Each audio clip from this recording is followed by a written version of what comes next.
Right, in this video I'm going to show you how I make holes in drywall and patch them. First thing you notice here is that I cut this at an angle.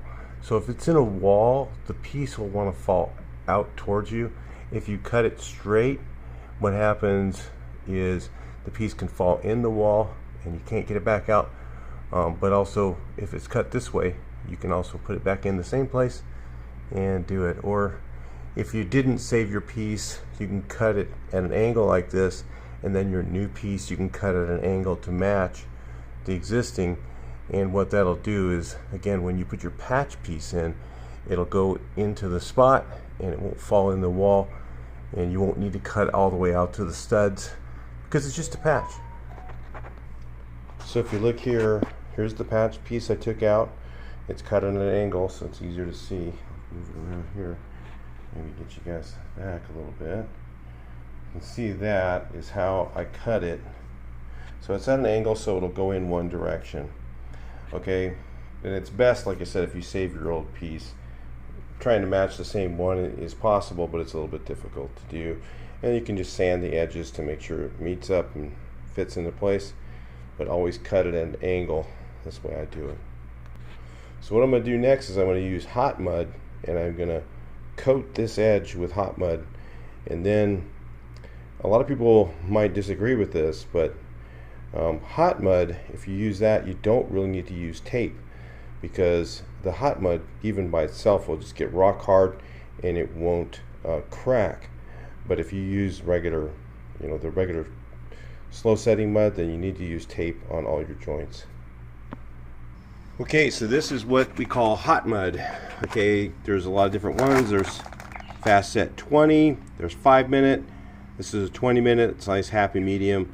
They also have 45 or 40-minute, and I don't know, there's maybe a 90-minute. But I usually use the 20-minute, and again, when you mix this with water, you have 20 minutes and it gets hard, and after that, it's hard, you gotta throw it away. So be ready to move quickly when you get this mixed up. Sometimes if I don't have the original piece and I get some gaps going in my patches, what I'll do is I'll just take a hot glue gun and I'll put a little bit of hot glue spots on here, okay, and use that to hold it in place, and that works pretty well. And then as long as I have a nice big gap where I'm filling it in with the hot mud, usually that works no problem, just fine. And make sure you push a lot of that hot mud in there to make sure it gets adhesion to all the sides of everything, and usually you don't have any problem with doing that too. To cut out my patches, I usually use a saw. One of these is a little drywall saw. Yeah, these are Harbor Freight tools. These are kind of nice because they're double-edged, but they do have the single-sided ones. I also have one of these that if you lost your piece, you need to cut out a piece, you can use this as like a cheese grater, and it sands the drywall to form it into the right shape so that you can fit it into place. And then I always use a larger knife for the finish, and I use a smaller one to put some of the mud on here.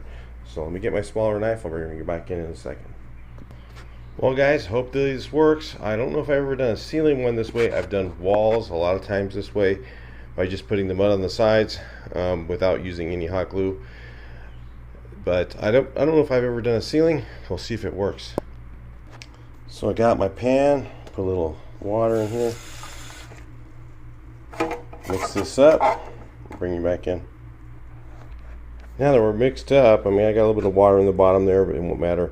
I got 20 minutes, so I've got to put some on the edges of the patch. I'll show you what that looks like in a second. So I've got my mud tapped around the edge of the patch. We're going to put it up in there and see if it stays.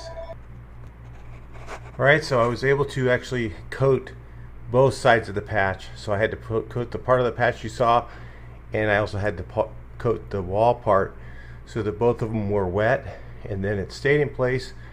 And we'll wait our good 20-30 minutes, come back and put some more coats on here, texture it, and paint it. And I won't use any tape, and it won't crack. Done it many times. Like I say, you gotta put tape on it, but when it's hot mud will get hard and hard as a rock, and as long as it's adhering correctly to everything, shouldn't crack. I've filled giant holes, you know, this big around with hot mud, and they didn't crack, no tape. So anyway, we'll bring you back in when I get that part done. Alright, so we're nice and solid, so the next thing I'll do is I'll just take my knife, scratch off all the high stuff. Alright, get myself another coat ready. Put it on there. See how she looks. Alright, just tight coated a second coat over everything. Should be ready after this, after it shrinks a little bit and dries. Sand it down a little bit, put a little spray can of texture up there, orange peel paint. You're looking good. I think you get the idea of how to do it. Maybe help you get through a little project like this. If you got one, I'll talk to you in the next video. Please like, share, and subscribe. Let's see your comments on it. And be sure to push the like button. It'll help everybody find this video. Talk to you in the next one.